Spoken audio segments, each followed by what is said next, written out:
Hi friends, இன்றைக்கி சூப்பரான ஒரு உருளைக்கிழங்கு கட்லட் தான் உங்கள்கிட்ட வந்து செய்து காணிக்கிறது. ஃப்ரெண்ட்ஸ், உங்களுக்கு வீடியோ பிடிச்சிருந்தா நம்ம சேனலை லைக் பண்ணுங்கள், ஷேர் பண்ணுங்கள், கமெண்ட் பண்ணுங்கள், நம்ம சேனலை சப்ஸ்கிரைப் பண்ணுங்கள்.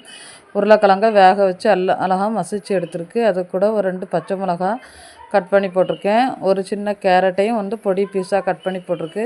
அது கூட பெரிய வெங்காயம் ஒரு வெங்காயம் வந்து பொடி பீஸாக கட் பண்ணி போட்டிருக்கேன். மல்லித்தலை கொஞ்சம் கூடுதலாக அழகாக கட் பண்ணி போட்டிருக்கு. அது கூட ஒரு 3/4 ஸ்பூன் வத்தல் பொடி போட்டிருக்கேன். ஒரு 1/2 ஸ்பூன் கரம் மசாலா போட்டிருக்கேன்.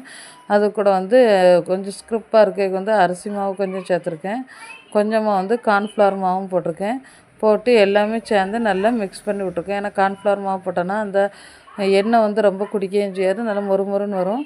அப்புறம் பிரெட்டு தூள் வந்து கொஞ்சமாக சேர்த்து மிக்ஸ் பண்ணியிருக்கேன். மிக்ஸ் பண்ணி நல்லா வந்து அழுத்தம் கொடுத்து நல்லா விரவிக்கிட்டு கொஞ்சமாக பிரெட்டு தூள் வந்து நம்ம எடுத்து மேலே ஸ்டஃப் பண்ணி கண்டையில் ரெடி பண்ணி வச்சுருக்கேன். நல்ல விரவின பிறகு சூப்பராக வந்து அது கூட தேவையான உப்பையும் போட்டு அந்த உருளைக்கிழங்கு, வெங்காயம், பச்சை மிளகாய் எல்லாத்தையும் சேர்த்து ஒரே இடமாக விரவிக்கிடலாம். விரவினோடனே இந்த மாதிரி நல்ல அழகாட்டு வந்துட்டு அதில் உள்ள அந்த வெங்காயத்தில் உள்ள தண்ணி எல்லாம் உருளைக்கிழங்குல எல்லாம் சேர்ந்து இப்போ நமக்கு என்ன ஷேப் வேணுமோ அந்த ஷேப்பில் இந்த மாதிரி உருட்டி அந்த ப்ரெட் இதில் வந்து கார்ன்ஃப்ளவர் மாவும் ப்ரெட் தூளும் ரெண்டுமே சேர்த்து மிக்ஸ் பண்ணி வச்சுருக்கேன். அதில் நம்ம வந்து நமக்கு என்ன ஷேப்பில் வேணுமோ அந்த ஷேப்பில் எடுத்து நல்லா அந்த மாவில் நல்லா ஸ்டஃப் பண்ணி வச்சுக்கிடலாம். அதுக்கப்புறமா சட்டியில் கொஞ்சமாக எண்ணெய் சேர்த்து எண்ணெய் நல்லா சூடாகினதும் சிம் ஃப்ளேமில் நம்ம வச்சுக்கிட்டு ஒவ்வொரு கட்லக்காக நம்ம மெதுவாக போட்டு எடுத்துனா சூப்பரான ஒரு கட்லட் கிடச்சிட்டு உருளைக்கிழங்கு கட்லட் நல்லா இருந்து சாப்பிட்றதுக்கு நல்ல மேலே ஸ்கிரிப்பாட்டும் உள்ளே நல்லா சாஃப்டாகட்டும் இருந்து.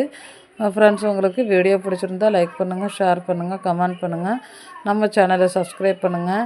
வீட்டில் செஞ்சு பார்த்துட்டு எப்படி இருக்குன்னு உள்ளதையும் கமெண்ட் பண்ணுங்கள். சூப்பரான ஒரு உருளைக்கிழங்கு கட்லட் ரெடி.